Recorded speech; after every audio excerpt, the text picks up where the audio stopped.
Hello সবাইকে, কি অবস্থা সবার? আশা করি সবাই ভালো আছেন। আজকে একটি খুব গুরুত্বপূর্ণ বিষয় নিয়ে কথা বলব যে ঘাম। আসলে ঘাম হলে কি, কি করণীয়? তাই নিয়ে থাকছে আজকের ভিডিও। তো চলুন শুরু করা যাক। আজকে ৪ টি টিপস নিয়ে কথা বলব। আ তো চলুন শুরু করি।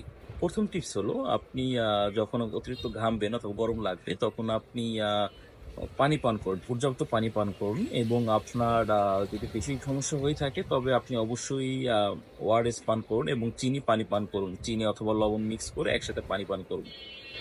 এবং ২য় টিপস হলো আপনি যখন বাইরে বের হবেন তখন অবশ্যই ছাতা কিংবা ক্যাপ এই টাইপের অথবা জিনিসগুলো ব্যবহার করে তারপরে আপনি বাইরে বের হন। ৩য় যে জিনিসটি হলো আপনার বেশিরভাগই আমরা করি কি ভাজা-পোড়াটা খেয়ে থাকি। বিশেষত গরমের ভিতর অনেক সময় আমরা এটা খেয়ে থাকি ভাজা-পোড়া অথবা তৈলাক্ত খাবার। এটা আপনার সম্পূর্ণভাবে এড়িয়ে চলতে হবে।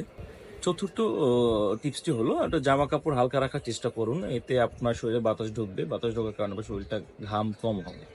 তো মোট কথা হলো আসলে ঘাম তো আটকানো যাবে না। যেটা ন্যাচারালি হবে সেটা হবেই। তো আপনি যখন সচেতনভাবে চলবেন তবেই আপনার আসলে অ্যা ঘাম ঘামের যে ঘাটতিটা সেটা আপনারা আসলে পূরণ করতে সক্ষম হবেন। তো এই আরকি। তারপরে যদি বেশি সমস্যা হয়ে থাকে তো অবশ্যই চিকিৎসকের পরামর্শ নিন। তো ধন্যবাদ সবাইকে। ভালো থাকুন।